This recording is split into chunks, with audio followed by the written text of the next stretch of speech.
మానసికంగా సిద్ధం చేయడానికి, ఒక అవగాహన చేసుకోవడానికి ఇది ఒక ప్రాజెక్ట్. స్టేటస్ ప్రజెంట్ ఈ స్టేటస్లో మన రిజర్వేషన్ అనేది ఉందనేది మీ దృష్టికి తీసుకొస్తున్నాం. మిత్రులారా, వాటికి సంబంధించిన విషయంలో మనం చాలా మందికి ఒక క్రమం, సుప్రీంకోర్టు జడ్జిమెంట్ ఇచ్చింది కదా, సుప్రీంకోర్టు జడ్జిమెంట్ ఇస్తే ఇక అంతిమం అంతే, ఇంకా ఏ ప్రభుత్వం చేయలేదు, ఏ ఒక వ్యవస్థ చేయలేదు అనే ఒక క్రమంలో మనం చాలా మంది ఉన్నాం. మన రాజ్యాంగ వ్యవస్థలో సుప్రీంకోర్టు అత్యున్నతమైన న్యాయస్థానమే తప్ప సుప్రీంకోర్టు చెప్పిందల్లా నిజమైపోదు, సుప్రీంకోర్టు చెప్పిందల్లా అబద్ధం అయిపోదు. మన భారతదేశ రాజ్యాంగం ప్రకారం మన రాజ్యాంగం అత్యున్నతమైనది, ఆ రాజ్యాంగం పైన ఉన్న మన దేశ పార్లమెంట్ అత్యున్నతమైనది. పార్లమెంట్ ఆమోదించిందే చట్టంగా వస్తుంది, ఆ చట్టం రాజ్యాంగం లోబడి తయారు చేస్తారు, దానికి అనుగుణంగా సుప్రీంకోర్టు వ్యవహరించారు. అంటే సుప్రీంకోర్టు కన్నా పైన సుప్రీం ఏంటి? గవర్నమెంట్ ఆఫ్ ఇండియా, లేదా state government of state government. కాబట్టి ఈ పరిస్థితుల్లో సుప్రీంకోర్టు ఇచ్చిన తీర్పు 100% రిజర్వేషన్ ఏజెన్సీ లో అమలు చేయడం సరికాదు అని చెప్పింది. ఇదేగా చెప్పింది సుప్రీంకోర్టు, ఇంతేనా? కానీ సుప్రీంకోర్టు 100% రిజర్వేషన్ ఇవ్వవద్దు అని అక్కడ చెప్పిందా? 100% రిజర్వేషన్ గిరిజనులకు ఇవ్వవద్దు అని సుప్రీంకోర్టు చెప్పలేదు. మీరు ఇచ్చిన జీవో నంబర్ 3 ప్రకారంగా సుప్రీంకోర్టు జడ్జిమెంట్ జీవో నంబర్ 3 ప్రకారం, జీవో నంబర్ 3 ఇచ్చిన ప్రొసీజర్ రాంగ్ ప్రొసీజరు. గవర్నర్ కి ఎగ్జిక్యూటివ్ పవర్ ఒకటే తప్ప లెజిస్లేటివ్ పవర్ లేదు. కాబట్టి జీవో నంబర్ 3 అనేది ఇచ్చిన ప్రొసీజర్ రాంగ్, కాబట్టి దీన్ని మేము కొట్టేస్తున్నాము అని చెప్పి సుప్రీంకోర్టు చెప్పింది తప్ప 100% రిజర్వేషన్ గిరిజనులకు ఇవ్వకూడదు అని సుప్రీంకోర్టు ఏం చెప్పింది? 50% మించి రిజర్వేషన్ ఇవ్వకూడదు అని చెప్పింది. మరి తమిళనాడులో 69% రిజర్వేషన్ ఉంది, అది ఎలా పాసిబుల్ అయింది? సుప్రీంకోర్టు ఏం చెప్పింది? రిజర్వేషన్ 50% మించి ఇవ్వకూడదని గతంలో చెప్పిన అనేక జడ్జిమెంట్స్ ని కోడించి చెప్పింది. కానీ తమిళనాడు రాష్ట్రంలో 69% రిజర్వేషన్. సుస్వాగతం తెలియజేస్తూ మనం రాష్ట్ర ప్రభుత్వానికి మెడవంచే విధంగా ఒక ఉద్యమం ఒక పీక్ స్టేజ్ తీసుకెళ్లే విధంగా మనం ఉద్యమం రూపకల్పన చేయాలనే ఉద్దేశంతో ఈ సమావేశం మనం పెడతాం. అంటే ఈ స్పెషల్ డిఎస్సి అందరికీ కావాలి అని మనసులో ఉంది. కొద్దిగా అక్కడక్కడ ఆ మండలాలు ఇలా చేస్తున్నాం కార్యక్రమాలు. ఈ విధంగా చేయడంతో ప్రభుత్వం అనేది దిగి రాదు. ఎందుకంటే ప్రభుత్వం మ్యాండేటరీ ప్రజలు వాళ్ళకి అట్టడే మెజారిటీ గెలిపించున్నారు కాబట్టి నేను చెప్పిందే వేదంగా వాళ్ళందరూ భావిస్తున్నారు.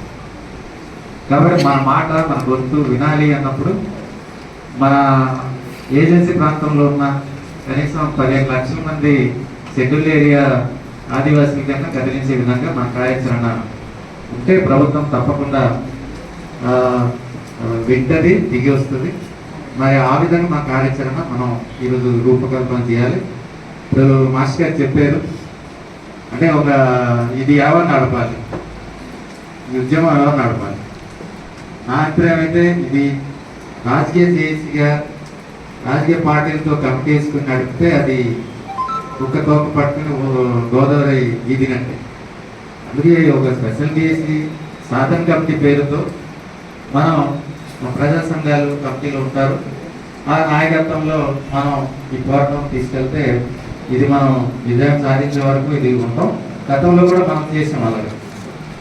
మన బోయవాళ్ళకి వ్యతిరేకంగా రాష్ట్ర వ్యాప్తంగా పెద్ద ఎత్తున ఆందోళన జరిగింది. దానివల్ల పెద్ద ఎత్తున ఒక పోరాట రూపం కార్యాచరణ జరిగించడానికి మన కాంతారావు గారు ఆ టైంలో అందరూ రాష్ట్ర వ్యాప్తంగా మన అప్పనాస్ గారు అందరూ తిరిగి రాష్ట్ర వ్యాప్తంగా పెద్ద ఎత్తున ఆందోళన చేసి మరి అవన్నీ ఎక్స్పీరియన్స్ తీసుకున్నప్పుడు అలాగే స్టీల్ ప్లాంట్ సంబంధించి కూడా మనం చూస్తున్నాం. ఒక ఐక్య ప్రజా సంఘాలుగా ఒక ట్రేడ్ యూనియన్గా ఈనాడు ఒక 5 ఏళ్ళు పోరాటం నడుస్తుంది. ఒక బంధు వస్తుంది, ఒక పెద్ద పోరాటం. ఇప్పుడు మనం ఒక నిరోధక బంధు అనుకుంటున్నాం. మరి తిరిగి రాజకీయ పార్టీల సహకారం మనం తీసుకుందాం, మన ఎంపీల సహకారం తీసుకుందాం, మన ఎమ్మెల్యేల సహకారం తీసుకుందాం, మన సర్పంచ్ ఎంపీటీసీలు అందరూ సహకారం తీసుకుందాం. కానీ ఈ ఉద్యోగం నడిపేది మాత్రం ప్రజా సంఘాలుగా పోరాట కమిటీ నాయకత్వంతో నడిపితేనే బాగుంటుందని చెప్పి మేము కూడా తెలియజేస్తాం. అయితే ఈరోజు కార్యాచరణ అనేది ఇప్పుడు బంద్ అనుకుంటున్నాం. ఇప్పుడు మోదకొండ పండుగ రెడీగా ఉంది, ఆ ఫీవర్ అందరికీ ఉంటుంది మన ఏజెన్సీలో.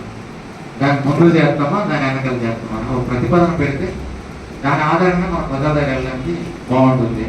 అలాగే మాది ఏజెన్సీ సంఘం, మా ఆఫీస్ బాగా ఉంది, మా రాష్ట్ర కమిటీ ఉంది. ఇక్కడ జరిగే ఎజెండాన్ని మేము కూడా అక్కడ ఒప్పించి వాళ్ళందరికీ సన్నద్ధం చేయాలి.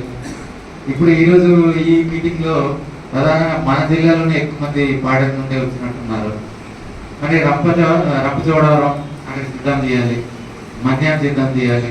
వాళ్ళంతా ఎక్కడ ఎక్కువ మంది లేరు. అశోక్ వచ్చాడా రంపచోడవరం, చిత్తూరు, ఆయన ఆ ప్రాంతం నుండి స్పెషల్ చేసి సాధన కోసం ఫైట్ చేస్తున్నారు. మరి వాళ్ళందరికీ ఉమ్మడి మీద తీసుకురావాలంటే మనం ఒక మహత్తరమైన పోరాటాన్ని ఈరోజు ఒక కార్యాచరణ ప్రకటిస్తే ఆ కార్యాచరణ ఆధారంగా మనం ప్రజల దగ్గర కదిలించి మనం ముందుకు తీసుకెళ్ళాలి. మేమందరూ మన ఐటీడీ మీటింగ్ జరిగింది. ఐటీడీ మీటింగ్లో అక్కడ మన అందరు ఎంపీలు చేస్తున్నాం స్పెషల్ డిఎస్సి అభ్యర్థులు రండి అని. వాళ్ళందరూ డిఎస్సి ప్రిపరేషన్లు ఉన్నా పాల్గొచ్చు. మన ఏజెన్సీలో సుమారు 20,000 మంది ప్రిపేర్ అవుతున్నారు. అందులో ఒక 500 మంది కూడా వచ్చే పరిస్థితి లేదు. మరి వాళ్ళందరికీ మనం చదివించాలి, మన ఆదివాసులందరికీ నిరుద్యోగులందరికీ చదివించాలి. బ్యానర్లు రాసినట్టు ఈ స్పెషల్ డిఎస్సి అనేది మన రాజ్యాంగంలో ఇచ్చిన హక్కు. ఈ హక్కు ఒక్కసారి మనం జారిపోతే ఇంకా సమస్య లేదు, అన్ని హక్కులు పోతాయి. పెద్దలు చెప్పినట్టు మనకి ఏ నంబర్ 3 ఉండడంతో మన ఏజెన్సీలో 19 డిపార్ట్మెంట్లో 34 రకాల ఉద్యోగాలు మనం పొందేవాళ్ళం. మన వాలంటీర్ పోస్టులు కూడా ట్రైబల్స్కి ఇచ్చారు, ఇప్పుడు ఇస్తారు. ఇప్పుడు ఇవ్వరు, సమస్య లేదు, బయట వాళ్ళు వస్తారు. అలాగే అంగన్వాడీ, ఏడబ్ల్యూ 100% మన టీచర్ పోస్టులు, కొన్ని డిపార్ట్మెంట్లో 50% ఉంది. మరి ఇలాగా అన్ని సదుపాయాలు మనం పొందుతున్నాం. ఇది మన భారత రాజ్యాంగం డాక్టర్ బిఆర్ అంబేద్కర్ ఆదివాసీకి కల్పించిన రిజర్వేషన్ హక్కుని మనం పూర్తిగా ధ్వంసం చేశారు. ఇది మళ్ళీ మనం పోరాడి సాధించుకోవాలి. గ్యారెంటీ తప్పకుండా మనం సాధించే నమ్మకం ఉంది. మరి ఆ విధంగా మన కార్యాచరణ చేద్దాం. మనం పోరాటం చేస్తే అన్ని సాధించవచ్చు. ఇంకా మాస్టర్ గారు చెప్పినట్టు మన బాక్సైడ్ చూడండి, 20 ఏళ్ళు పోరాటం జరిగింది. చిన్న విషయమే కాదు. అసలు ఊరు వాడవాడ 2 రోజులు బంద్ జరిగింది కదా. హెలికాప్టర్ కూడా దిగిన వాళ్ళు మట్టి దొంగసాటుగా టెస్టింగ్ తీసుకెళ్తుంటే ఆ మైనింగ్ ఏజెంట్కి కట్టి కొట్టిన సందర్భం ఉంది. మరి ఇప్పుడైతే మనం వెల్ ఎడ్యుకేటెడ్, చాలా మంది చదువుకున్న వాళ్ళు ఉన్నాం. ఎందుకు మనం మెడవచ్చలేము? గ్యారంటీ మెడవచ్చలేము.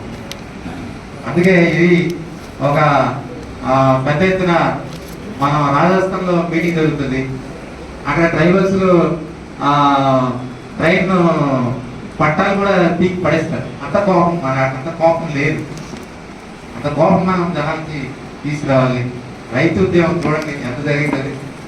అట్లా ఆ జియోనే అభ్యాసంలో పెట్టడం అంటే దేశ చరిత్రలో చిన్న విషయం కాదు.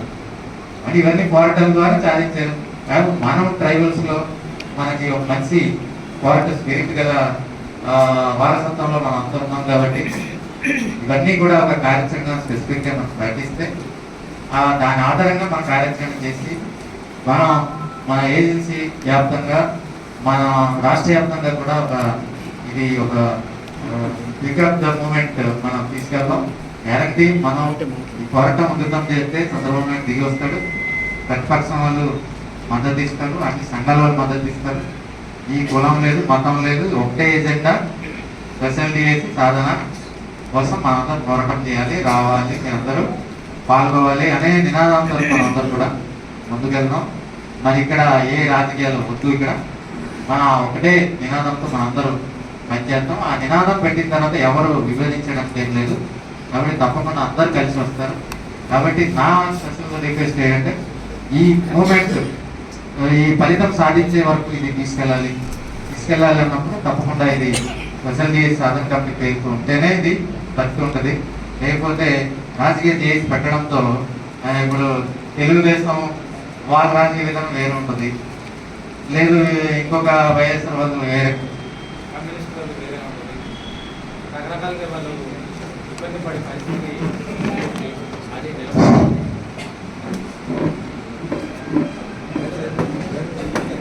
అది నిలబడదు. కాబట్టి మనం ఈరోజు స్పెసిఫిక్గా ఒక కార్యాచరణ మీరు ప్రకటించండి. ప్రకటించిన తర్వాత తప్పకుండా మా గిరిజన సంఘం కూడా మనకు స్టేట్ వైడ్గా మేము కూడా తప్పకుండా అన్ని మండలాల్లో మాకు టీం ఉంది. మేము తప్పకుండా మేము అరెస్ట్ సిద్ధమే, తల్లి తినడానికి సిద్ధమే, మేము జైలుకి వెళ్ళడానికి కూడా సిద్ధమే. అందుకే మన కార్యాచరణ మేము కూడా ఎదురు చూస్తున్నాం. అందరూ ఏ విధంగా ఐక్యంగా కలపగలమనే ఎదురు చూస్తున్నాం. ఈ అవకాశం వచ్చింది, అందరూ కలిసే విధంగా అందరూ ఈ సమావేశానికి ఏర్పాటు చేసిన వాళ్ళకి ధన్యవాదాలు. మేము కూడా ప్రత్యేకంగా ఇప్పుడు మొన్నే రాష్ట్రంలో 2 రోజులు పిలిపించాం. అలాగే మన ఐటీడీ ముందు కూడా మనం ఒక కార్యాచరణ రూపకల్పన చేయడం అనేది జరిగింది. కాబట్టి ఆ విధంగా మన స్వతంత్ర కార్యాచరణ కూడా మేము చేస్తున్నాం. అది చాలు, ఇంకా మన బలం చాలా ఎక్కువ ఉంది. వాళ్ళందరూ చేయి కలిపి ఇది ఒక మహాసముద్రం లాగా ఈ యొక్క పోరాటాన్ని మనం తీసుకెళ్ళాలి. ఇప్పుడు చిన్న చిన్న వేరులాగా మన గడ్డ పారుతుంది. ఈ వేరులన్నీ కూడా ఒకే దగ్గర కలిసి ఒక మహా సముద్రంగా తయారు చేసే విధంగా మన ఉద్యమాన్ని రూపకల్పన చేయాలి. ఆ విధంగా మీ కార్యాచరణ ప్రకటించాలని చెప్పి నేను తెలియజేస్తూ ముగిస్తున్నాను. నమస్కారం.